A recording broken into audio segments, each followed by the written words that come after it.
Welcome to Listen to This Bull. It's been a minute since we've had one of these. We're going to get started on these a hell of a lot more often, but unfortunately, we're going to change a little bit of how we do this. These are going to be pre-recorded because it feels like we can never get our schedule set to do these things live anymore.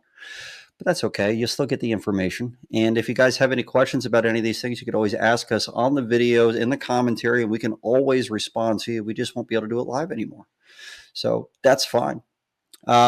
Remington had a great idea of what to do. So talk to me, Remington. What are we doing here today? Well, first off, I miss that bull noise. That noise when he just gets stamped. I love hearing that, so I miss it. You miss bulls in pain.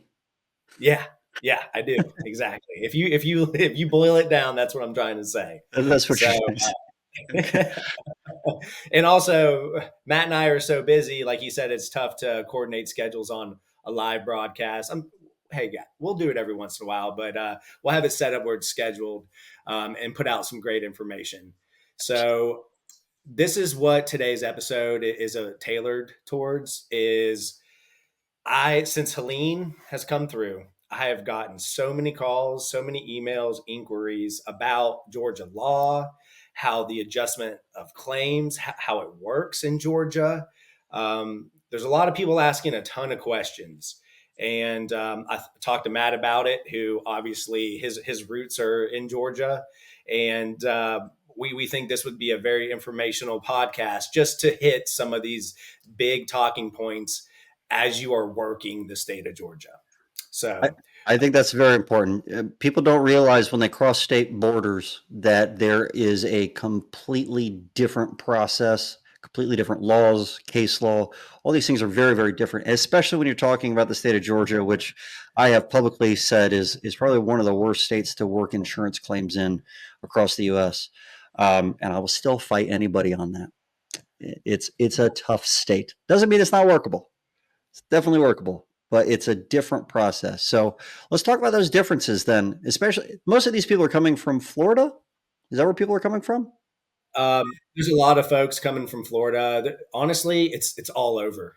Yeah. Texas, the Carolinas, Tennessee. I'm getting calls from a lot of different people coming from different states across the country. So I know there's a mass exodus from Florida with a lot of companies anyway as well, or trying to expand out into other states simply because the laws aren't as good as they used to be in Florida, and so they're branching out, trying to open up in different markets. But let's talk about Georgia specifically. So primary thing that I think needs to be talked about whenever any conversation about Georgia comes up, I think that's dispute resolution. We don't got it. we don't. We do not have a great ADR process. Actually, we don't really have any type of dispute resolution process in Georgia. And, when you think about dispute resolution, my mind immediately in first party property insurance goes to appraisal. Matt, would you agree to that? Yeah, that's your alternate dispute resolution. You could go to litigation or you can do X. Normally in other states, you're talking about mediation or appraisal or potentially arbitration. We don't have any of that because of bad case law in Georgia. So forgive me if I'm wrong, but it's Lamb versus Allstate. And in That's this case, yeah, this is the craziest thing. The attorney's name, I don't know the attorney's name. The attorney that was hired by this dude named Lamb, not a property insurance attorney. Otherwise, we never heard of him. Still don't know who he is. But he didn't show up to court when it made it to the Georgia Supreme Court. Dude didn't show up. That's rough. So the case was about an Atlas Chalet, a discontinued shingle, and the Lamb was saying that he couldn't just replace a handful of shingles, that it would require a full replacement because the shingles were discontinued, incompatibility, all that kind of stuff. But the carrier was saying that that was a difference of scope, a different scope of coverages. And so they attempted to demand appraisal, and the carrier said that no, that's not appraisable because it's not a difference of amount of loss, it's a difference of scope of coverages. So they were trying to say that these individual shingles and the rest of the roof is a different coverage, even though it isn't. And the Georgia Supreme Court agreed with them that scope differences were not appraisable. Of course, they never said what they meant by scope. They didn't say scope of coverages or scope of repairs or scope of damages or mouthwash. They didn't say anything about what it was when they said the word scope. So all we know is that scope isn't appraisable. And so what happens now when you file for appraisal? First off, in my opinion, any appraisal can be denied by either side at this point in the state of Georgia, because you simply have to add or retract one line item and they don't have to go to appraisal. So what happens when you send or invoke the appraisal provision of the policy, you name your appraiser, you tell them they got 15 days to name their appraiser. Typically, they either deny it or they say, all right, fine, we'll go to appraisal, but it's going to be with our scope. And by the way, our scope is damaged shingles on this roof. So that's typically how that works. So it'll narrow the appraisal process down to the few things that the carrier has agreed to, and now you can't get anything outside of that because in effect, it changed coverages into items. Items are individual coverages then in the state of Georgia. In effect, that's how that works, Yeah, which sucks. it does suck. It's horrible. It's horrible. Get to I want appraisal you. with some carriers? What's that? Can you get to appraisal with some carriers? You can. You can. There's some adjusters that there's okay. Helene, right? Massive storm that hit Georgia. Georgia hasn't been hit like this in a very long time. Okay, there's going to be cat adjusters from all over the country working these claims. There's some adjusters that just don't know the law in Georgia, just to be honest with you. And then also the fact that their desk is just going to have a stack of claims. I feel like, in my opinion, they're going to be more acceptable to going to appraisal to just resolve some of these.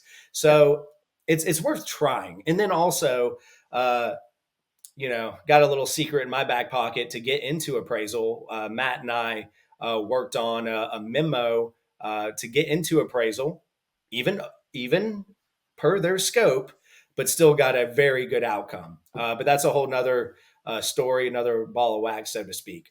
But I want people to understand what Matt said. When this case, Lamb, it's LAM, no B, but LAM versus Allstate, it went to the Court of Appeals, and the plaintiff's attorney representing the homeowner did not show up. Like, on the other side, you have three Allstate attorneys there arguing and just hammering the Court of Appeals, telling them what they believe amount of loss, what the definition of it is, and what it should be. While on the other side, there's zero arguments to combat what they're saying.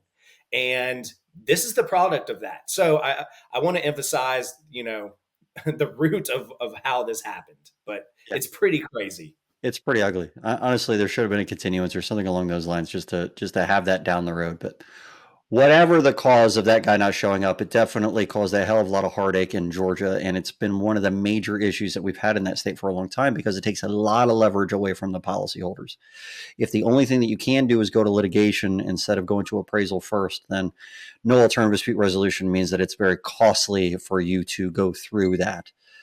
And you're not going to get bad faith in Georgia. So let's talk about bad faith. Yeah, bad faith. And let me add this as well. Speaking of bad faith, there's a lot of times I've had to litigate this where a carrier will go to appraisal, and then when an award comes out, they don't like it and say, "Oh, the appraisal panel went outside the scope of the carrier, and we're not paying this award." That happens too. So, just because you get into appraisal doesn't mean it's going to be all roses and everybody's going to be happy at the end of it. So just look, I'm not trying to talk people away from Georgia. I'm just telling the truth, so you can expect this kind of stuff. Yeah. Sorry, didn't mean to speak over. If you're going to attempt appraisal, then you got to do what Remington did with this other claim of mine and set the appraisal scope directly and say, this is what we're appraising and get them to agree to it. Or when they name their appraiser, they're automatically agreeing to it. So you need to set that up with an appraisal memo. If you have trouble doing that kind of thing, you can hire an attorney like Remington's office in order to help you get into appraisal with an appraisal memo. It doesn't mean that they'll agree to it, but you have a better chance, I think, if you're hiring an attorney to do so. If appraisal is the better option, I think that that's the best way to go about it at this point. You agree? Yep. You got to shoot to score, Yeah. right? So, and also, like, as a tip, seriously, when I have a case with opposing counsel and I think it's a good one for appraisal, although they're an attorney in Georgia and they know the law, sometimes I say, hey, let's do old school appraisal. This thing can get done, and they'll do it. So you as a public Old school adjuster, whatever it appraisal. might, I call it old school appraisal. They know exactly what I'm talking about. That's So, all. you as a public adjuster or so forth, you can contact the desk adjuster and have those conversations. The other bad faith, Bad faith. when I talk to potential clients, I lay the expectations down from day one. I tell them, do not expect bad faith. Do not expect attorney's fees to be paid for, public adjuster fees, expenses. Do not expect that in the state of Georgia. You have a very slim chance of any of that happening. Okay. The burden in the state of Georgia is very tough to hit to get bad faith damages. And in fact, the only way to get bad faith damages is if you go through litigation, you go to a jury, you win the breach of contract claim, and then the judge allows bad faith to go to the jury to decide if there is bad faith or not. Here's the kicker: is there is case law in the state of Georgia that if the carrier has an engineer that supports their coverage decision, that bad faith is not to go to the jury for them to decide if bad faith was part of the case, because they had a reasonable basis to deny or underpay a claim. So what do carriers do on every claim, Matt? They hire an Hire engineer. an engineer to lay that basis for their denial. I was not aware of that, though, that was something that was barring them from going to a jury at that point.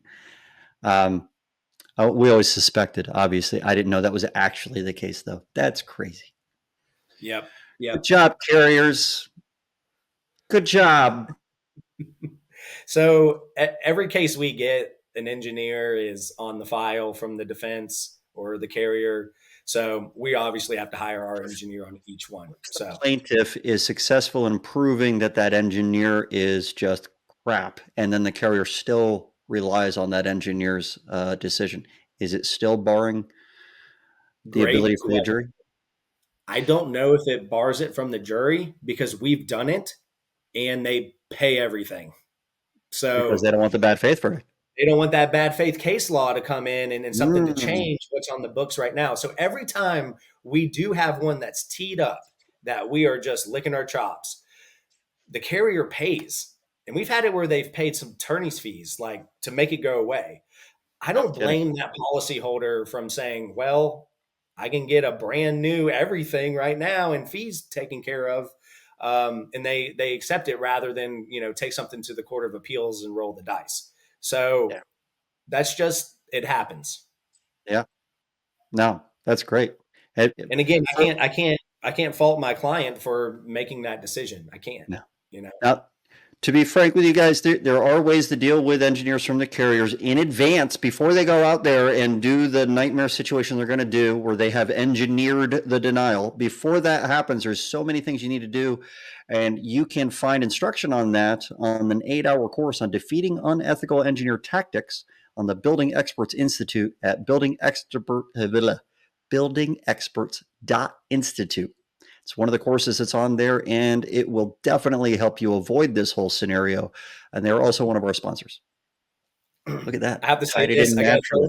So proud of I got to myself. throw in a little plug here. I've seen that course live, 3 to 5 times. I learn something new every time, and it's great. So he gives me good deposition material, I bet. and I do know public adjusters to date that send pretty regular texts to Matt and I, where he's like, I used Matt's tactics and look, I overcame this. So I think it's pretty cool. But Happens all the anyway, time. just want to throw that in there. I can't tell you how many times someone has called me and asked, "Hey, have you ever dealt with this guy before?" And I'm like, "Hang on a second.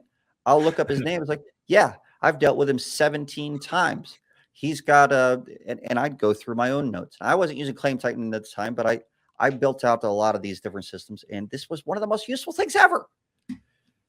I would be able to tell my colleagues what to expect from XYZ adjuster or this insurance company or that insurance company. Anytime I got detailed insider information that I needed to know about that insurance company, guess what I did? Yeah, I love it. I love seeing that. Right, so Um, bad faith is fairly off the table. Appraisal is fairly off the table. What else do we have? What's going for us in Georgia? what is going for us in Georgia? How about Huh. this? How much That's a time does the carrier have to respond? yeah. So we were up at the Capitol 2 years ago, and the Department of Insurance came out with regulations that said that the carrier would have 30 days to respond with a coverage decision if a sworn proof of loss is not necessary. If a sworn proof of loss is necessary, then the carrier would have 60 days. Now, with that being said, that's something great to show to the carrier and get them motivated to come out with a coverage decision. But there's nothing that says if they violate this regulation, they're to be fined $5,000.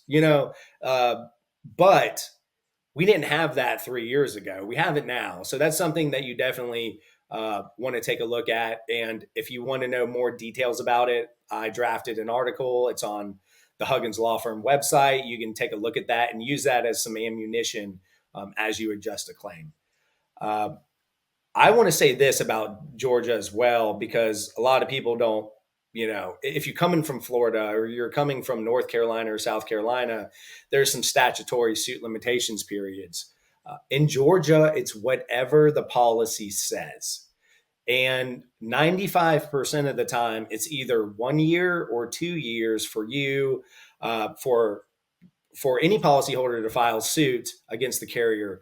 What I was trying to say is, though, think about that timetable. Think about if Helene just completely demolished the house. Like, it's going to take a while to adjust that claim. Let's That's just true. say you get it into appraisal. Think about, it could take 4 months for them to argue who the umpire is going to be, and then start appraising, and then wait for an award. Like, And it's not automatically told. So that amount of time that you're in appraisal is still in your suit limitation period unless you come to an agreement with a carrier in advance for it. yep, yep. You Unless know, you come to an agreement with a carrier, or there is, to be fair to Georgia, there is case law, like once you actually enter into appraisal, that it's supposed to be told for that time yes, period that you're in appraisal. Um, that's good news. So that might be a bad example, but what I'm trying to say is think about, if there is a total loss, how long sometimes it takes to come to a resolution on that, or for the carrier to actually give their final coverage decision. I know you have the 60 days regulations, but when there's a catastrophe, such as Helene, that's pretty much statewide to the southeast of the state itself. It's going to take longer than 60 days to adjust. It just is. Think about if they ask for an EUO, and then boom, there's a 3 to 4 month, halt in the claim itself. So what I'm trying to say is keep that in mind. Make sure you guys know in your systems, hey, look, it's a State Farm residential claim. There is 12 months from this date of loss to file a lawsuit if they're not treating Mr. and Mrs. Smith fairly. Just know that, okay? Something definitely to keep in mind. It's not like North Carolina or South Carolina where you have 3 years across the board. So that's something else a lot of people are surprised about. yeah. So just to tie all that back together, we've got a 60-day response requirement only after a proof of loss. Otherwise, it's reasonable, which is up to whoever. Is that right? And then Yeah, they say it's 30 days if they don't demand a sworn proof of loss per the regulations. But they get more time if there's a proof of loss. That's weird. yes, they All right. do. And that's fine. But you're triggering a payment provision that's in the policy of some kind. We'll pay within 60 days, usually either 30 or 60 days from the date that we receive your signed sworn proof of loss and an agreement is made, or an appraisal award is gotten, or some kind of a judgment. So you're triggering some kind of a payment response either way. So it's still a good idea to use a proof of loss if you can. And then we talked about very briefly the suit limitation period. So let's hit that again and the 60-day requirement. What is the 60-day demand for payment in Georgia? What is that? Oh, you're talking about with the bad faith? Yeah. Okay, it's OCGA 3346. When you submit a bad faith demand, they have 60 days to respond to that bad faith demand. They can either pay it all or not pay it at all or pay a partial. But after that 60 days expires, at that point in time, that allows the policyholder to actually file a lawsuit and try to pursue bad faith. Here's the deal, though. You can only submit a bad faith demand after an insurance company has come with their final coverage decision. Because if you send one in prior to that, there's of course case law out there that says that it's premature, and that bad faith demand is not enforced. You don't do the 60-day demand for payment and then you file a lawsuit for breach of contract, there's no way for you to get bad faith tacked on at all. You have That's correct. You got to wait for that 60-day bad faith demand to expire. So if you think somebody's getting mistreated, you want to elevate it to litigation, get to an attorney. Think about it. If you only have 12 months, at the latest, seriously, you need to get it to that attorney 3 months before the suit limitation expires. That gives them time to talk with the client, do intake, send out a 60-day demand, let it expire. Then they have to draft a lawsuit and get it filed. That's even like pushing it. So things got to work a little quicker in Georgia, especially if it's a 1 year suit limitations. Which you find in a lot of state farm policies, and I'm sure there are other carriers as well, because in the state of Georgia, it is what is written in the policy and not statutory. What is statutory is only for the perils of fire and lightning. They have a 2 year suit limitation period for only those two perils. So if it's anything else, it's going to be whatever the policy says. So keep that in mind. There are some carriers, such as State Farm, that have a 1 year suit limitation period.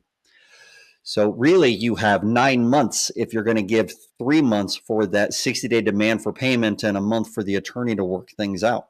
So 9 months from the date of loss, and that date of loss doesn't shift to when a payment is made like it is in some states. It's from the date of loss. So you don't have a lot of time. Now, if they're never going to get bad faith anyway, is it even worth bothering with this 60-day demand for payment? Good question. I always like to have that. It's just more leverage. I like to have that leverage when I'm in I agree. negotiations once against to us. Mhm. And in fact, I know for a fact if there's a bad faith count in a lawsuit that with a lot of these carriers, a different department is looking at it than if it was just a breach of contract lawsuit. That makes So you get more eyes on it, and I know that for a fact. So I like to have that leverage. I like to have more attention to the lawsuits. So now, if a claim comes in and Mr. and Mrs. Smith need help and there's only 30 days to file a lawsuit, I know I'm not going to be able to get a bad faith demand out. Me as an attorney, I'm not going to just say, no, I won't take the claim. I wish you would have came to me 45 days ago, but, you know, attorneys should help no matter what. I agree. All right. So, suit limitation period, we did 60-day demand for payment, bad faith, appraisal. Is there any major things we need to know about Georgia at this point? I would say this: there is no matching. I know in Tennessee and so forth, there's matching statutes. There is no Yeah. matching in the state of Georgia. I would say this. Here's another plug. If you're trying to figure out though how to get roofs paid, even though there's no matching, um, go to BEI's website and watch some of Matt's courses. But we do compatibility tests and so forth. I don't think that's a secret that could help out a policyholder. But there is no matching. Also, be very careful about there is. I would say 10 years ago, I didn't see any of these. And then 5 years ago, I saw them just every once in a while. But these ACV windstorm endorsements in Georgia are becoming more prevalent. And they're coming more prevalent, not just in the big carriers, but even like some, off brand type carriers where I'm seeing these, which is, you know, I don't think the policyholder even knows what they're buying. I don't even know the agent knows what they're selling. Yeah. But I'm just, hey, look, here's a premium for X amount. Oh, well, Oh, that looks great. all Well, policies are created equal. So, this is definitely the best deal. Oops. right, right. Yeah. So But you, as you know, whether it's a public adjuster or a contractor, as a contractor, tell your client to look at their policy, see if there's any information in there about a ACV endorsement. But those are things that when we see them and they're becoming more prevalent, my eyes get big. Like, uh-oh. Because in Florida, I see it all the time recently, but in Georgia now it's a thing now. It's a snowballing effect for sure. I agree. All right. Well, I can tell you this from a public adjuster and as a contractor in Georgia.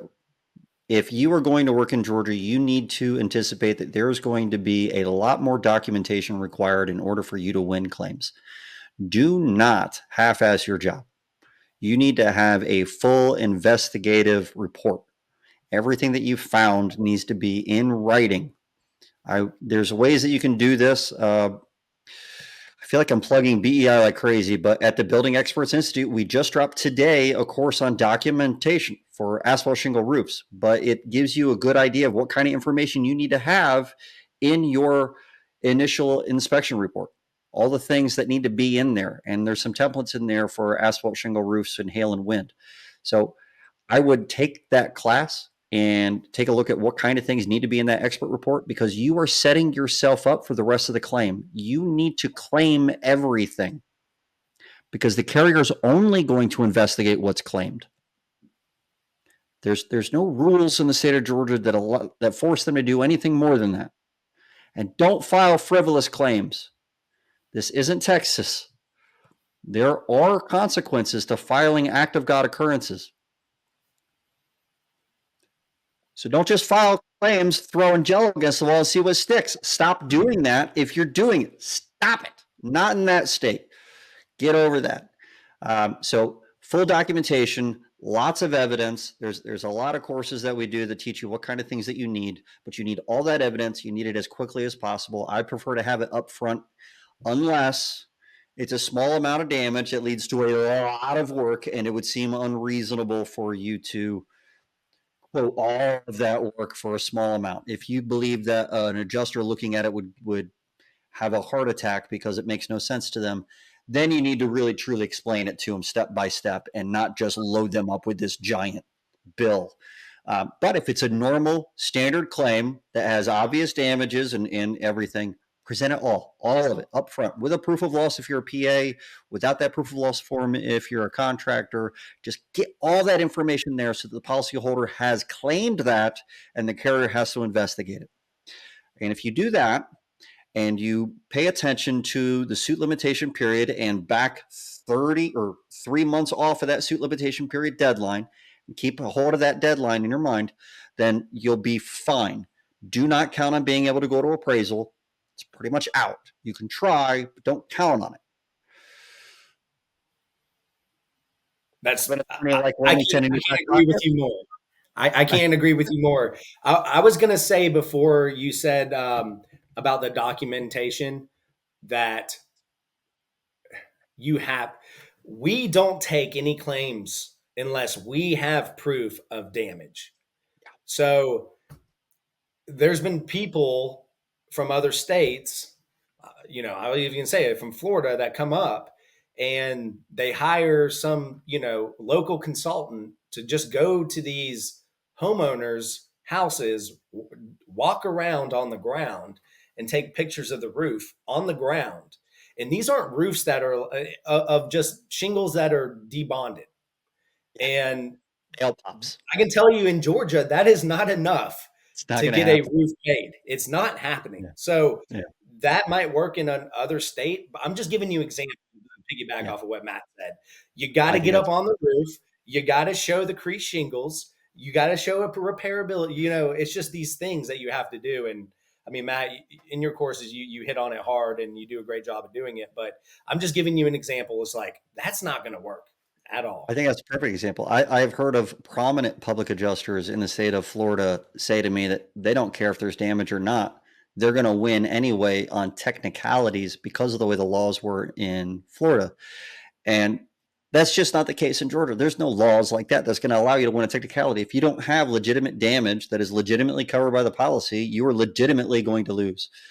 And you should, because that's how policies work. So you need to verify the coverages and verify that there's damages that are covered, and take a look to see if you even think it's worth a claim. If there's processes you can put in place at your company to identify when a proper claim is there and whether you're going to take it on or not. But as far as Georgia goes, just keep in mind you have a heavier burden of proving all this crap. It isn't a statutory burden like it is in Texas, but just know that you're not going to win without proving the loss. Prove the loss, prove the date of loss, and you have a much better shot of winning the claim. Ignore the fact that appraisal is a thing. It just assume it's not a thing, and either fight for it until you can't and hand it off to the attorney, or it's dead and move on to the next one. Understand you're going to have more man hours per claim than you do normally in other states because of the burden. And that's fine as long as you plan ahead for it. That's why some public adjusters charge more than in other states. I charged more in Georgia than I did in other states because of the additional man hours necessary. That's fine. It makes sense. It's different. It's a different state. Don't go in there doing Florida rules, Texas rules, North Carolina, South Carolina rules. It's different. So keep that in mind. Whenever you're crossing any border, it doesn't have to be into the border of Georgia. It's different. It is. It is different. And Matt and I on Listen to This Bull, we've been talking about this for what, like 5 years now, like half Yeah. a decade. It has made me a better attorney. But that to the side is there's a lot of people in Georgia that need help. There's a lot of people that were affected by Helene, and we need boots on the ground in Georgia. So don't want this to scare folks off. It's simply to inform you what to expect. So that was the point of the podcast. Yeah. We get this question. I get the question constantly too. I probably have 1 or 2 calls a week where someone's like, I'm thinking about going to Georgia. What do I need to know? This is exactly what you need to know. Now I can just send them a link to this video. There you go. So That will it save works. us some time. That will. That will. All right. Well, we appreciate it. We'll post this soon, and then we should have a whole lot more of these coming out regularly. So I'm looking forward to that. And 2025 is going to be filled with Listen to This Bull. Filled. Overflowing. Remington, it's been a pleasure, sir. It's been awesome, Matt. All right. I'll see you later.